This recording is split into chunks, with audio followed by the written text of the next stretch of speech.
Denzel Mims is fully capable of being able to go out and being a threat on this football team.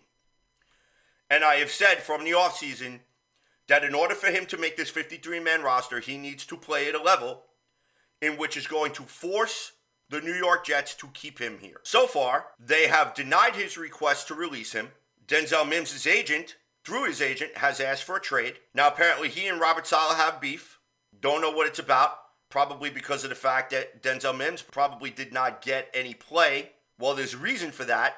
Because when you're dropping the ball and you're committing penalties and so on and so forth, then how are you expecting us to be able to have faith that you're going to catch the ball when you're getting offensive pass interference penalty, you're getting a holding penalty, or some other bonehead penalty, or maybe an illegal block in the back penalty when you're on special teams? I'm sorry to say, but as much as I like Denzel Mims, and I was very happy when the Jets drafted him because the kid is huge, and I had always said I wanted to see him on one side, Lawrence Cager on the other, and then another big body wide receiver in the middle. And I just wanted us to have just a monster wide receiving core with guys that are fast, tall, athletic, that'll fight for the ball. Denzel Mims only started fighting for the ball recently.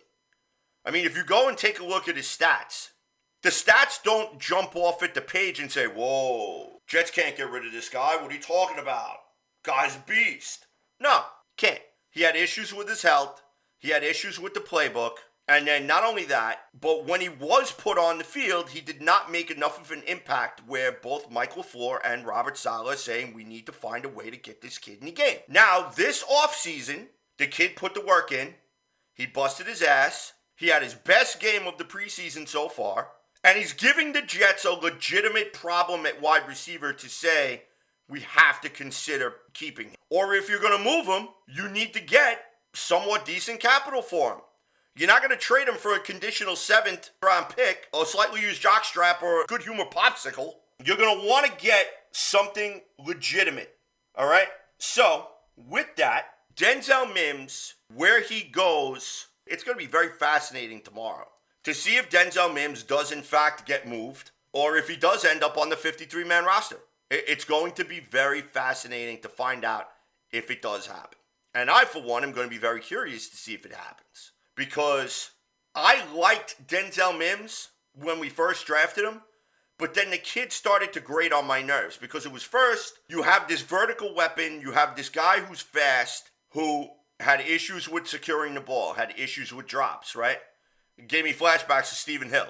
At one point, I was calling him Stephen Hill 2.0.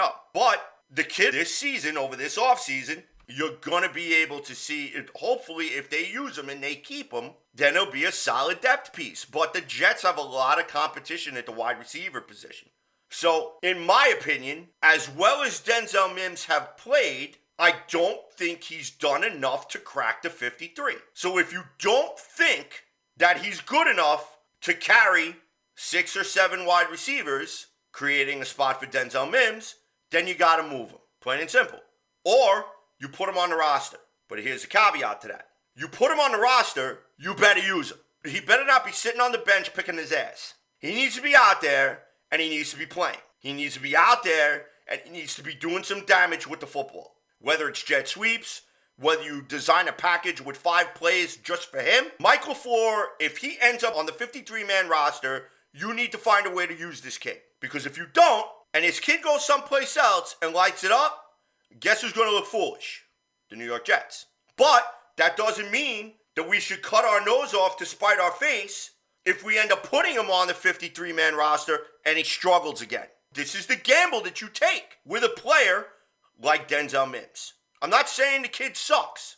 Because you know what? I want the kid to be successful here. I want to see number 11 go up there and freaking dominate. Make Corey Davis expendable. Be a solid complement to Braxton Berrios and Elijah Moore. Be a guy that when they step on the field, you're going to make teams go, oh shit. That's what you want. Denzel Mims put up some pretty good numbers in the preseason. But that decision's not up to me. That decision's up to Saleh. So hopefully, he's taking a look. He's having a good long conversation with Michael LaFleur.